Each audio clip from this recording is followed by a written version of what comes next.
जानेंगे सबसे पहले कि पवित्र आत्मा कौन है और किस तरह से पवित्र आत्मा हमारे जीवन में काम करता है। हम पहला बाइबल में वर्णन तो हमारे उत्पत्ति से लेके ही पवित्र आत्मा के बारे में दिया गया है, लेकिन हम नया नियम का किताब लेंगे, यूहन्ना की किताब, उसका 16वां अध्याय 8, 9, 10, 11 ये 3 वचनों को हम पढ़ेंगे ऊंची आवाज में माइक में।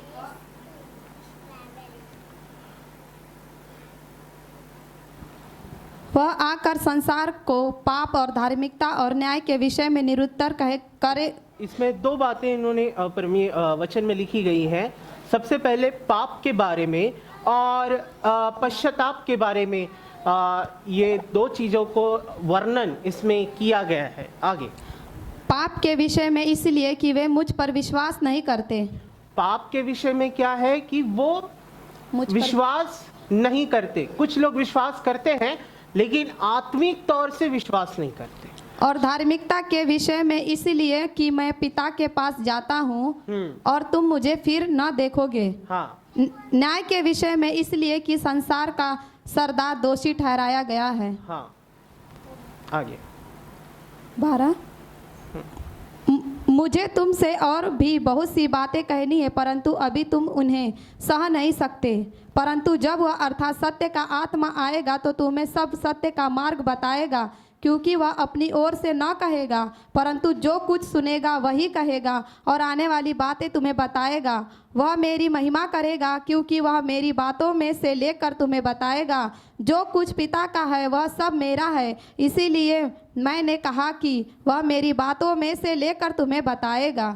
तो यूहन्ना बपतिस्मा देने वाला क्लियर हमें स्टेट करता है कि पवित्र आत्मा हमें बोलना भी सिखाएगा, बताएगा भी कैसे, कहाँ पे हमें किस तरह से प्रचार करना है वो भी सिखाएगा।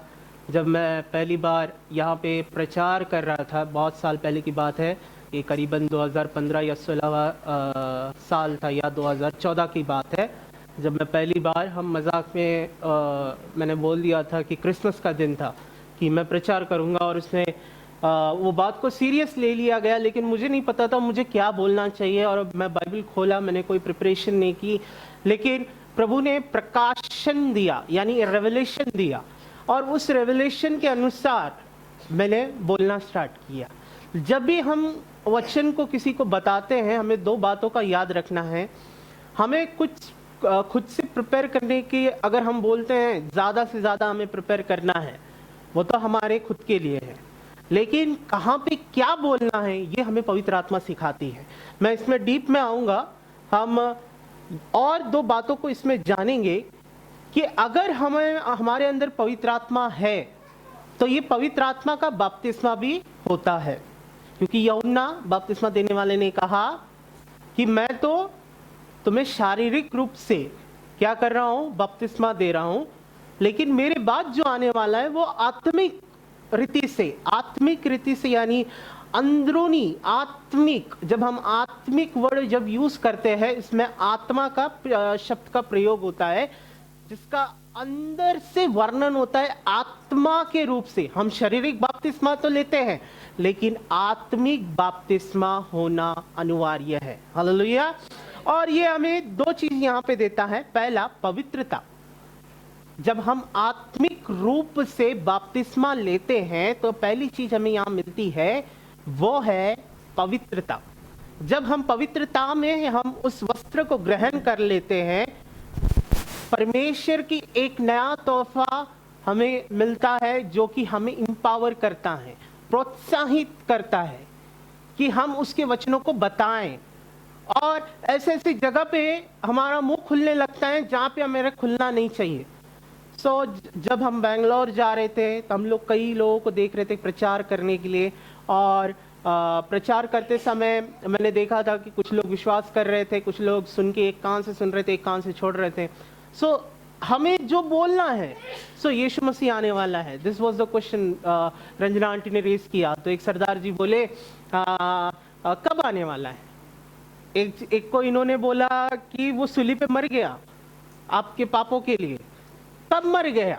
सच वाज द क्वेश्चंस। ऐसे ऐसे प्रश्न लोग हमसे करते हैं, लेकिन अगर हमारे अंदर पवित्र आत्मा रहती है, क्या शब्द आना है, पवित्र आत्मा हमारे अंदर होके हमें वो प्रकट करता है। हम प्रेरितों के काम उसका पहला अध्याय 8 वचन पढ़ेंगे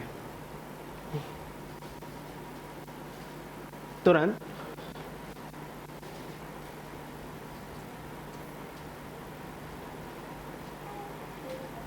प्रेरितों के काम उसका पहला अध्याय 8 वचन। परंतु जब पवित्र आत्मा तुम पर आएगा तो तुम सामर्थ्य पाओगे और यरूशलेम और सारी यहूदिया और सामरिया में और पृथ्वी की छोर तक मेरे गवाह होंगे। जब पवित्र आत्मा आएगा हम सामर्थ पाएंगे। अगर हमें सामर्थ चाहिए, हमें वो पावर चाहिए, विल पावर चाहिए, जिंदगी में हम इतना कुछ झेलते हैं, लेकिन उस झेलने के अनुसार हमें जो प्रोत्साहित करता है वो है पवित्र आत्मा। हालेलुया। तो जब यीशु मसीह यहाँ से जाने वाला था, जब वो स्वर्ग के ओर वो जाने वाला था, उन्होंने क्या किया? अपने 11 चेलों को क्या बताया? मैं तो जा रहा हूं, लेकिन मेरा सहायक यानी मेरा बेस्ट फ्रेंड तुम्हारे मदद के लिए आएगा। और वो आया। पेंटिकोस्ट के दिन में सबसे पहले चर्च की स्थापना हुई। अगर हम देखेंगे तो बाइबल में अगर चर्च की स्थापना हुई तो पेंटिकोस्ट के दिन में ही चर्च की स्थापना हो गई थी। कमरे में बंद परमेश्वर के कुछ जन और चेले मिलके जब वो प्रार्थना कर रहे थे, पवित्र आत्मा ने उन्हें छुआ। वो अन्य भाषा में बोलने लगे, अन्य भाषा से उनकी भाषाएं चेंज होने लगी। वो समझने नहीं पाए कि वो क्या बोल रहे हैं। अभी मैं यहाँ बैठा हूँ, लेकिन अभिषेक अभी भी हो रहा है। Hallelujah. I can feel the anointing of God. परमेश्वर के अभिषेक को मैं महसूस कर सकता हूँ। और मैं बताऊंगा अभी बहुत सारे बातें प्रभु दिखा रहा है, मैं उनको शॉर्ट पे मैं उधर ले जाऊंगा। अभी हम 10 सुपर नेचुरल वेज पे देखेंगे। सुपर नेचुरल को हिंदी में क्या बोलेंगे? सुपर नेचुरल, हाँ, अलौकिक। 10 ऐसे अलौकिक बातें जो हमें प्रोत्साहित करते हैं और वचन में बढ़ने के लिए ये बहुत ज़रूरी है। अगर आप नोट करना चाहें तो नोट कर सकते हैं, क्योंकि इसका मैं वचन नहीं है, डायरेक्टली आप नोट कर लीजिएगा। यूहन्ना 16:7, इसमें आपको वचन में दिया गया है कि पवित्र आत्मा आपका सहायक है। सबसे पहला प्रश्न है कि पवित्र आत्मा आपका सहायक है। अगर पवित्र आत्मा आपका सहायक है, अगर आप कहीं गिर रहे हो, जीवन के कई परीक्षा के समय में या जीवन के उस क्षण में अगर हम कभी कहीं गिर रहे हैं या हम बैकवर्ड हो रहे हैं, जैसे मैंने न्यू ईयर के दिन मैंने अपनी टेस्टिमनी दी थी, मैं किस तरह से गिरा, प्रभु ने किस तरह से उठाया और किस तरह से वापस पूर्ण स्थापित किया। वैसे ही बहुत लोग गिरते हैं, कमज़ोर हो जाते हैं, एनर्जी नहीं रहता, पानी नहीं। यू डोंट बिलीव, 2 दिन तक मैंने बिना पानी के रहा हूँ। मैं 2 बजे पानी पिया हूँ, वो भी ठंडा वाला फ्रिज का, एंड वो भी मैंने पीने वाला नहीं था। मैं टेंस था, ऊपर से डिजीनेस हो रहा था, चक्कर आया जैसा, तो उस वजह से मैंने पिया। और फिर 3:30 बजे मैंने कृपा के हाथ से जूस मंगा के मैंने उसे ग्रहण किया। सो व्हेन वी फास्ट, जब हम उपवास रखते हैं, आज मेरा सेक्शन तो ये था कि मैं पूरा उपवास के बारे में बताऊं, जो कि आज पूरा एक दिन का प्रचार है, उसका बुकलेट वहाँ पे रखा है। लेकिन उपवास के बारे में हम सब जानते हैं, पवित्र आत्मा के कुछ अलौकिक बातें, पवित्र आत्मा के कुछ गहराई बातें हमें नहीं पता। पहला चीज हमें ये याद रखना है कि पवित्र आत्मा हमारी मदद करता है। हम कहीं गिर जाते हैं या कहीं परेशानी में, तकलीफ में, या हमारे जीवन के कई कमी घटियों में हम कभी ये हो जाते हैं, तो पवित्र आत्मा हमारी सहायता करता है। दूसरी चीज, पवित्र आत्मा हमें पवित्र करता है, जिसके मैंने अभी थोड़ी देर पहले बताया था कि पवित्र आत्मा जब हम में आता है तो वो हमें पवित्र करता है, क्योंकि वो आत्मिक रूप से हमारी बपतिस्मा हो जाती है। और 1 कुरिन्थी 6:11 आप इसको नोट कर सकते हैं कि इसमें यह लिखा है, but you were washed and sanctified, हम अंदर से धो दिए गए, हमें पवित्र किए गए, हम यीशु मसीह के लिए, न्याय के लिए हम खड़े हुए गए, हम जस्टिफाई हो गए। इंग्लिश में ये है, अगर आप हिंदी में पढ़ेंगे इसका वर्णन अलग निकलेगा। तो ये प्रकार जब हमें पवित्र पवित्र करना है, यानी हमारा जीवन पवित्र आत्मा जैसे ही आता है ये प्रोसेस करता है हमारे जीवन को पवित्र करना, और हम पुरानी रीति से मर जाते हैं और नई रीति से हम जन्म लेते हैं। तो पुरानी रीति से यानी जैसे हम बपतिस्मा लेते हैं, हमारा पुराना जीवन खत्म हो जाता है। हमें बपतिस्मा के बारे में भी मैं यहाँ पे 2 चीज मैं बाद में ऐड करूंगा कि बपतिस्मा होने के बाद अगर हम पहला कम्युनियन या पहला प्रभु भोज हम नहीं लेते हैं तो इससे बेहतर ये है कि हम प्रभु बपतिस्मा ना लें, क्योंकि ये हमारा मुख्य उद्देश्य होना चाहिए। क्योंकि अगर हम बपतिस्मा लेते हैं तो पहला कम्युनियन हमारे जीवन में होना चाहिए, पहला प्रभु भोज की विधि हम करना चाहिए। अगर हम नहीं करते हैं तो उस प्रकार जिसने बपतिस्मा लिया वो तो गिर जाता है, जिसने उसको दिलाया वो जजमेंट के लिए खड़ा हो जाता है। तो हमें इन चीज़ों के लिए ज़्यादातर ध्यान देना है। तीसरी बात, पवित्र आत्मा हमें मसीह की तरह हमें बनाता है। यीशु मसीह ने कहा कि तुम मेरे से भी बड़े बड़े चिन्ह चमत्कारों को करोगे। क्यों कहा? यहाँ से जाने के बाद आज भी बड़े बड़े दास लोग मुर्दे जलाते हैं। पवित्र आत्मा के हमने भी इस भवन में कामों को देखा है। पवित्र आत्मा का एक वरदान अन्य भाषा का वरदान है। पवित्र आत्मा का एक और वरदान भविष्यवाणी का है। पवित्र आत्मा के ऐसे कई वरदान हैं जिसे हम धीरे धीरे हम देखेंगे स्टेज टू स्टेज। लेकिन जब हम तीसरे पॉइंट को देखेंगे, पवित्र आत्मा जब हमारे अंदर आता है तो हम मसीह जैसे हो जाते हैं। अगर हम देखेंगे हवा के पास जब शैतान गया, उसने जब वो फल को हवा के तरफ आकर्षित करवाया और उससे कहा कि तुम मसीह समान हो जाओगे, सही या गलत का तुम्हारे अंदर ज्ञान तुम्हें मिलेगा, तो उस समय शैतान तो सच कहा। लेकिन परमेश्वर ने आदम और हवा के बीच में एक वाचा रखी थी, सारे फल खाना, वो नहीं खाना। क्यों? अगर वो नहीं खाते थे तो परमेश्वर उन्हें जीवन का वृक्ष देता था और जीवन का फल देता था, जिससे वो अमरता का जीवन को वो प्राप्त कर सकते थे। ऐसे बहुत सारी थियरीज है, हम उनमें नहीं जाएंगे। चौथी बात, पवित्र आत्मा हमें पिता से कनेक्ट करता है। पवित्र आत्मा हमें क्या करता है? पिता यानी परमेश्वर से कनेक्ट करता है। प्रेरितों के काम 8 का 29 वचन को आप इसमें देख सकते हैं कि जब फिलिप पर पवित्र आत्मा आई, उन्होंने क्या किया? ज्वाइन हो गए, वो चले गए, रथ को लेके आगे बढ़ने लगे। तो पवित्र आत्मा पिता से तुम्हारा कनेक्ट करवाता है। जब हम प्रार्थना करते हैं, प्रार्थना में हमने जैसे कहा था कि नए साल के सेक्शन में प्रार्थना और प्रार्थना का उत्तर सिर्फ 2 ही प्रकार है। जब हम प्रार्थना करते हैं हम परमेश्वर से बातें करते हैं, लेकिन जब हम वचन पढ़ते हैं उस प्रार्थना का जवाब मिलता है। हालेलुया।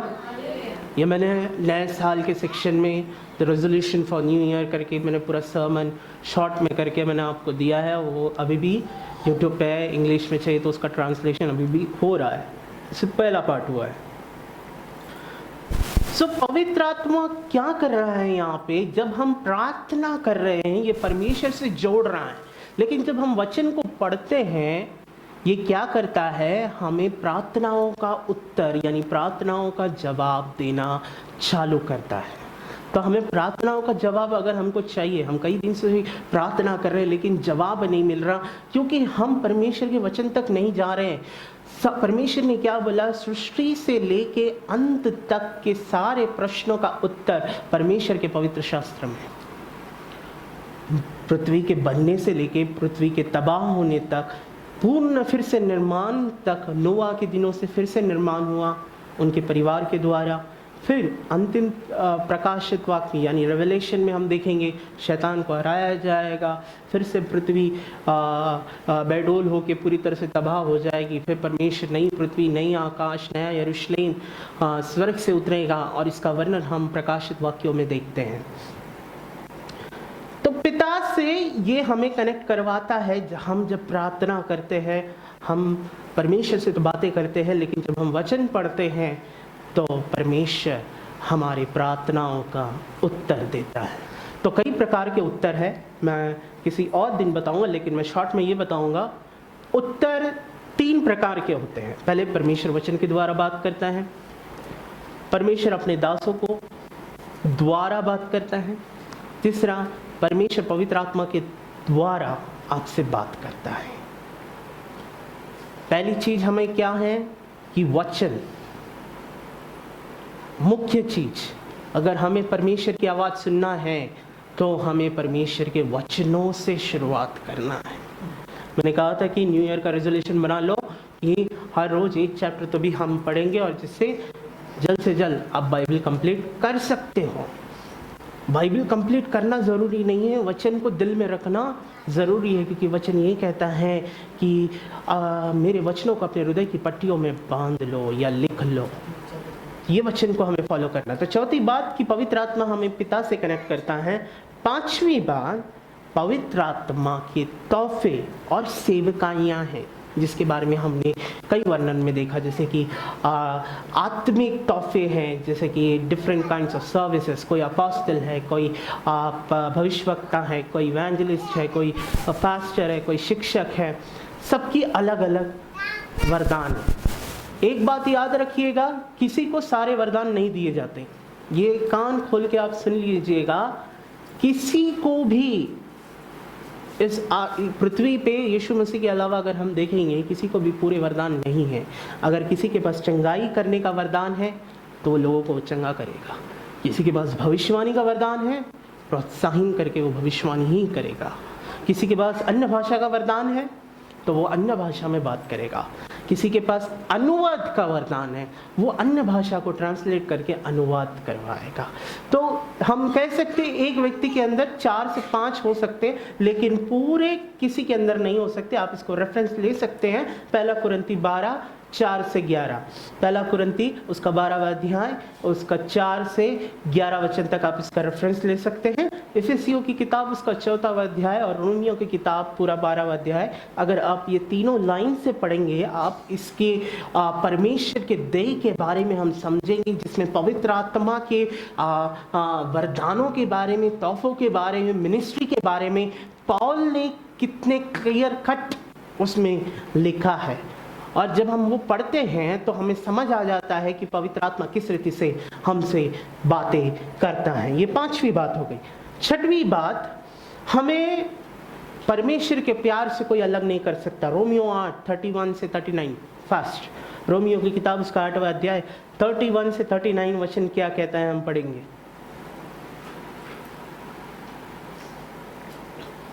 रोमियो 8वां अध्याय 31 वचन। हम इन बातों के विषय में क्या कहें? यदि परमेश्वर हमारी ओर है तो हमारा विरोधी कौन हो सकता है? अगर परमेश्वर हमारा विरोधी है तो नहीं। यदि परमेश्वर हमारे ओर से है, जब हमारे साथ परमेश्वर है तो हमारा विरोधी कौन हो सकता है? नहीं, आगे। जिसने अपने निज पुत्र को भी न रख छोड़ा, परंतु अब्राहम से वाचा बांधा कि तेरा पुत्र नहीं, मेरा पुत्र सूली पे चढ़ाया जाएगा, परंतु उसे पूरी हुई। आगे। परंतु उसे हम सब के लिए दे दिया, वह उसके साथ हमें और सब कुछ क्यों न देगा? परमेश्वर के चुने हुए पर दोष कौन लगाएगा? परमेश्वर ही है जो उनको धर्मी ठहराने वाला है। अगर परमेश्वर ने तुम्हें धर्मी ठहराया है, तुम पे अगर 1000 दोष भी पड़ेंगे तो वो दोष काम नहीं करेंगे। अगर आप पे कोई आरोप लगा रहा है या बदनामी कर रहा है, इस बात के लिए आपको खुश होना है कि इसके द्वारा प्रभु को महिमा मिल रही है। जब हमारी बदनामी होती है, जब हमारे बारे में बुरी बातें लोग करते हैं, इसमें हमें गुस्सा नहीं परंतु आनंदित होना है। क्यों आनंदित होना है? क्योंकि इसके द्वारा प्रभु को महिमा मिलती है। क्योंकि अगर हम परमेश्वर में हैं और हमारी कोई निंदा करता है तो ये बहुत बड़ी बात है, क्योंकि यीशु मसीह की भी निंदा हुई लेकिन प्रशंसा भी हुई। हमें प्रशंसा ज़्यादा नहीं, अगर हमारी कोई निंदा कर रहा है, हमारे पापों के बारे में बोल रहा है, या पर्सनल लाइफ के बारे में, पुराने लाइफ के बारे में अगर कोई हमारा वर्णन कर रहा है, प्रकट कर रहा है, बता रहा है, प्रभु को धन्यवाद दो, क्योंकि ये एक बड़ा चमत्कार है। और परमेश्वर के प्यार से ना धरती, ना आकाश, ना तूफान, ना वायु, ना खाना पीना, कुछ भी ऐसा चीज़ नहीं है जो परमेश्वर के प्यार से हमें अलग कर सके। ये हमें याद रखना है। सातवीं बात, पवित्र आत्मा हमें आशा देता है। जब हम परीक्षाओं में जाते हैं, यीशु मसीह ने कहा कि वो परीक्षा में जब हम गिरते हैं, वो सहने तक का ही दर्द हमें मिलता है, उससे ज़्यादा नहीं मिलता, उससे कम नहीं मिलता। जितनी हमारी कैपेसिटी है उतना ही हमारा वैल्यू रहता है। जैसे गाड़ी में हम पेट्रोल डालते हैं एक रेंज तक कि हमको यहाँ तक जाना है, उसकी कैपेसिटी उतनी रहेगी जितना उसमें पेट्रोल रहेगा।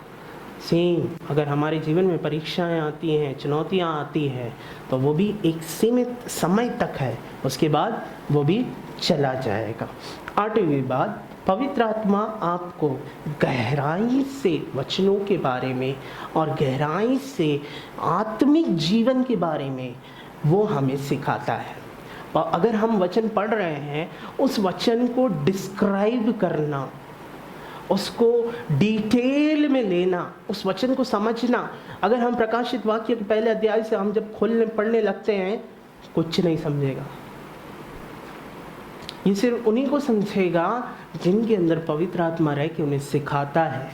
प्रकाशित वाक्य बाइबल का सबसे डरावना हम बोल सकते हैं किताब है, जो हम पढ़ेंगे ऐसे सिर्फ कुछ ही लोग होंगे उसका समझ पाएंगे, क्योंकि मुझे समझने के लिए एक चैप्टर को 10 बार पढ़ना पड़ता है, तब जाके मैं समझ पाता हूँ कि हाँ इसका मतलब ये है और ये वहाँ से कनेक्टेड है।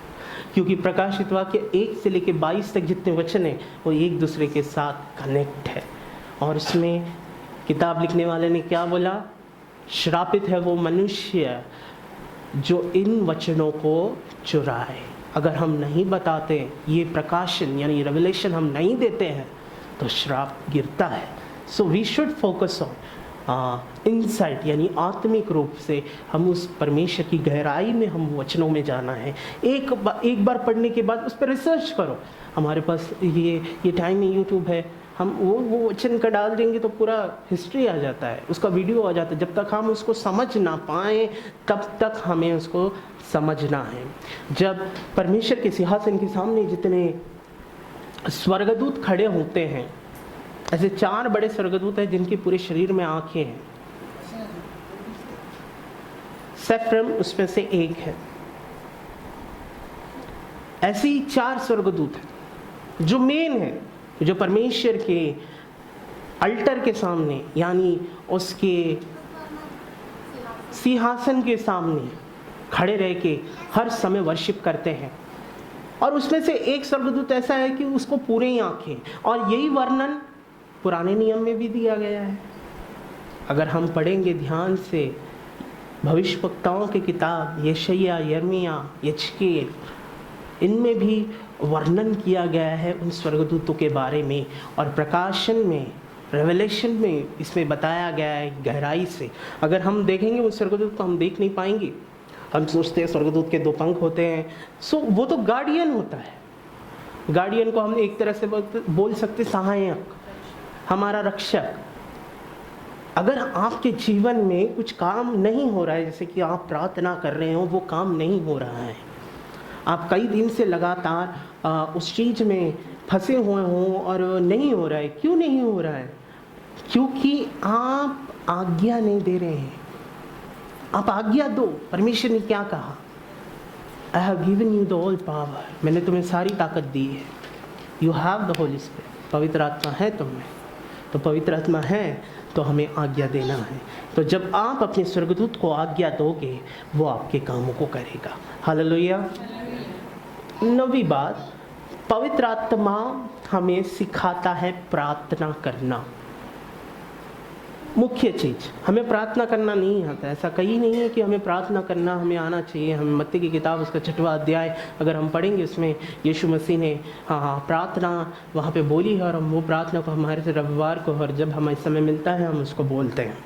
लेकिन जब हमारे अंदर पवित्र आत्मा आती है, हम सही रीति से बोलने लगते हैं, शब्द हमें आने लगते हैं और हम प्रभु से प्रार्थना करने लगते हैं। हम उलट पुलट बातें नहीं, उलट पुलट शब्द नहीं आते, परंतु हमारे मुंह से वही शब्द निकलते हैं जो पवित्र आत्मा चाहता है और वही प्रकट होता है। 10वीं बात, पवित्र आत्मा प्रचार करना सिखाता है। ये 10वीं और मेन बात है। जिनके अंदर पवित्र आत्मा है उन्हें प्रचार करना सिखाता है, जिन्हें नहीं आता। जब फर्स्ट सेक्शन हो रहा था, सब तो यहाँ पे खड़ी थी, डर रही थी, शी वॉज ऑल फियर। डरना चाहिए, बिकॉज जब हम ये दिव्य वचनों को हाथ में लेते हैं तो हमें डरना चाहिए कि परमेश्वर ने इतनी बड़ी जिम्मेदारी आपके हाथों पे रखी है। जैसे हमने दोपहर में सुना था कि ब्रदर पवन ने बताया था कि बाइबल्स का shortage, we have a shortage of bibles. मैंने ऑलरेडी ऑल स्टॉक बुक करके रखा है, कल चल के बाइबल की मुझे कमी ना घटी हो, क्योंकि ज़्यादा तो मैं ये करता हूँ। तो बाइबल क्या है, ये हमारे कलेक्शन में क्यों होना चाहिए? बहुत लोग कलेक्ट करते हैं पैसा, कुछ कलेक्ट करते हैं अलग अलग करेंसीज, कुछ लोग बिल्ले कलेक्ट करते हैं। सबकी एक कुछ ना कुछ तो होगी फेवरेट चीज़ जिसे हम कलेक्ट करना या खाना या रखना पसंद करते होंगे। लेकिन जब हम परमेश्वर की आत्मा में रहेंगे, परमेश्वर की आत्मा हमें प्रचार करना सिखाएगी, और जब हम परमेश्वर के वचन को कलेक्ट करना सीखेंगे तो वो हमें सही जगह पे उपयोग करना भी सिखाएगी। मैं इतने बाइबल पढ़ने के बाद भी मेरे को वर्स याद है, लेकिन कहाँ पे है वो याद नहीं रहता। So it is a whole bible, उत्पत्ति से लेके आप प्रकाशित वाक्य तक अगर हम देखेंगे 66 किताबें हैं, और अगर हम इन्हें याद रखना चाहें तो भी हम रख नहीं पाते। लेकिन परमेश्वर पवित्र आत्मा के द्वारा सही समय पे सही वचन आपके मुंह से बोलने के लिए लगाता है। आखिरी में मैं इसमें बताऊंगा, पहले सेक्शन के इस पार्ट में, कि पवित्र आत्मा परमेश्वर के राज्य में आपके द्वारा काम करने के लिए उपयोग करता है। तो आपको अगर कहीं ले जा रहा है, परमेश्वर ने कहा है कि वहाँ जाना तो जाना, परमेश्वर कहता है वो करना। 3 दिन पहले की बात, रात का समय था एंड मैं कर ही रहा था, सडनली रेवलेशन आया, we should create a group, 1 family. उसमें मैंने 7 लोगों को ऐड किया, 1 फैमिली, एक परिवार। क्यों? इट वॉज अ रेवलेशन, ये प्रकाशन था। अगर ये प्रकाशन है तो ये रेवलेशन है। सो वाई वी शुड ओबे? हम चाहे तो उसको ठुकरा सकते, नहीं मुझे नहीं करना, हम बोल सकते। मैं फिर भी वो ग्रुप बना के, मेरे को ये नहीं समझ में आया उसको वो बनाने का मतलब क्या है। एंड मैंने बस डाल दिया कि we will share our personal life, difficulties etcetera, हमारे जीवन के कुछ गंभीर समयों को, हमारे जीवन में जो चल रहे हैं पर्सनली, हम एक दूसरे के साथ एक परिवार के रूप में हम शेयर करेंगे। 7 लोगों को मैंने इसमें डाल दिया था, क्योंकि परमेश्वर ने 6 दिखाया, लेकिन मैंने 7वें को मैंने पीछे से ऐड किया। जब प्रकाशन हुआ, जब चेहरा दिखा तो प्रकाशन हुआ, परमेश्वर दिखाता है। तो जब परमेश्वर हमें कुछ चीज़ दिखाता है, हमें उसको मानना है। हमें 2 चीज़ याद रखना है यहाँ पे, कि हमें ओबे करना है परमेश्वर के वचन को, परमेश्वर के शब्द